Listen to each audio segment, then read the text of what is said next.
네, 이번 주는 4.19 혁명과 시민들의 노력에 대해서 공부를 한번 해볼게.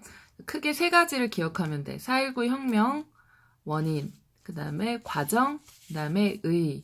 이렇게 크게 세 가지를 공부를 해봅시다. 먼저 4.19 혁명이 일어난 원인, 배경은 첫 번째 이승만 정부의 부정부패가 있고 두 번째가 3.15 부정선거가 있어.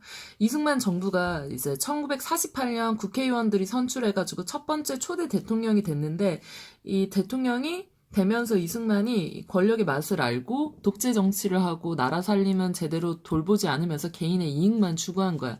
그래서 헌법까지 고쳐가면서 계속 대통령을 자기가 해먹으려고 헌법까지 고치는데 그 대표적인 사건이 바로 4.4.5입 개헌이라는 사건이 있어요. 이거 뭐냐면 첫 번째 대통령만 3번 연임 대통령을 할 수 있다라고 헌법은 원래 안 되는데 고치려고 한 거예요. 그러려면 국회의원의 3분의 2가 찬성표를 받아야 되는데 3분의 2가 그때 당시 135.3333인가 이렇게 됐어.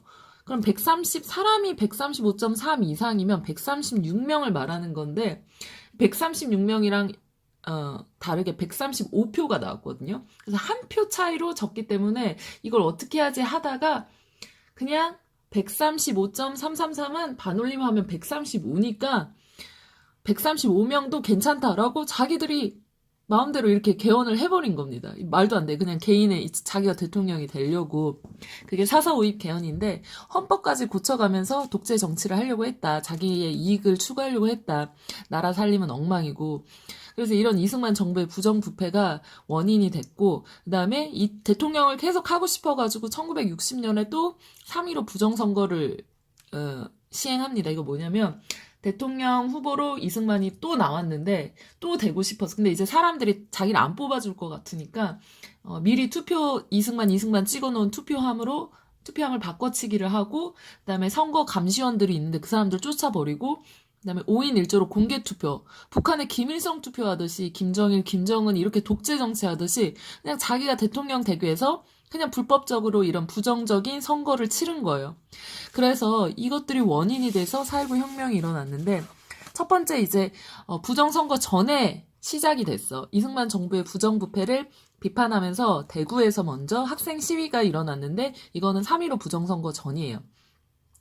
그리고 3.15 부정선거가 일어나자 마산에서 1차 시위가 일어나 시민과 학생들이 반대하고 어떻게 부정선거하냐 너 물러나라 너는 대통령이 아니다. 이 3.15 부정선거 결과 대통령이 이승만이 됐거든요. 그러니까 이거는 가짜다 너 부정적으로 된 거잖아 안 돼 하고 시위를 했는데 이때 이제 이승만이 경찰들을 보내가지고 폭력적으로 많은 시민과 학생들을 죽여버렸어. 그래서 이제 분노한 학생들이 2차 시를 준비하는데 이 사건 중간에 이제 많은 사람들이 죽었지만 또 실종됐던 고등학생 김주열이라는 학생이 있어요. 이 학생이 마산 앞바다에 아주 참혹한 시체로 떠오르는 거예요. 그래서 이 시체를 발견한 마산 시민과 학생들이 더 크게 분노해가지고 2차 시가 열리게 됩니다. 2차 시위가 4월 11일에 열리게 되면서 3일간 이어지고 여기서 시작된 시위 반대 운동이 4월 19일날 전국적으로 시민, 학생, 각계각층의 사람들이 모두 참여하는 전국적인 혁명으로 번지게 되는 거예요. 그게 4.19 혁명이고요. 이 4.19 혁명은 며칠간 계속 되는데 이제 4월 25일쯤에 대학 교수들이 학생들과 시민들이 참가한 이 4.19 혁명을 지지하면서 정부에 항의하고 이승만 이제 나가라.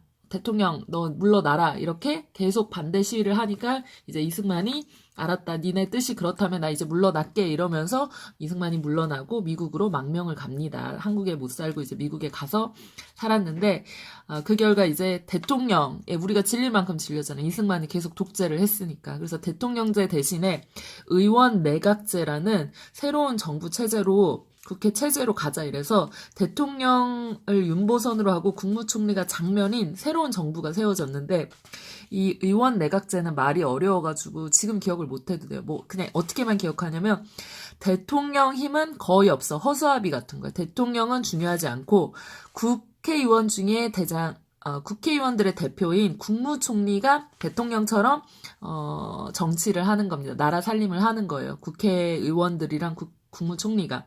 이 사람이 대표가 되는 거예요.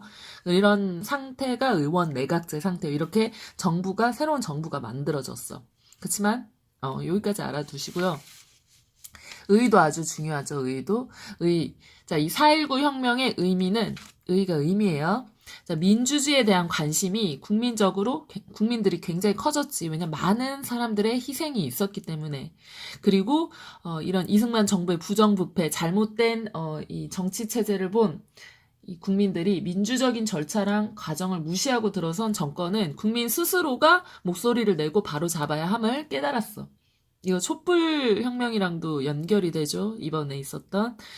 그리고 마지막 세 번째는 이제 대통령 중심의 이 정치체제 위험성을 우리가 느꼈기 때문에 이제 헌법을 바꿔가지고 의원 내각제, 국회의원들이 한 사람이 독재를 하지 못하게 국회의원들이 중심이 되고 그 중에 이제 대표인 국무총리가 나라 살림을 하는, 국회가 나라 살림을 하는 형태로 정치체제를 바꾸자라는 결과가 나왔어요. 여기까지.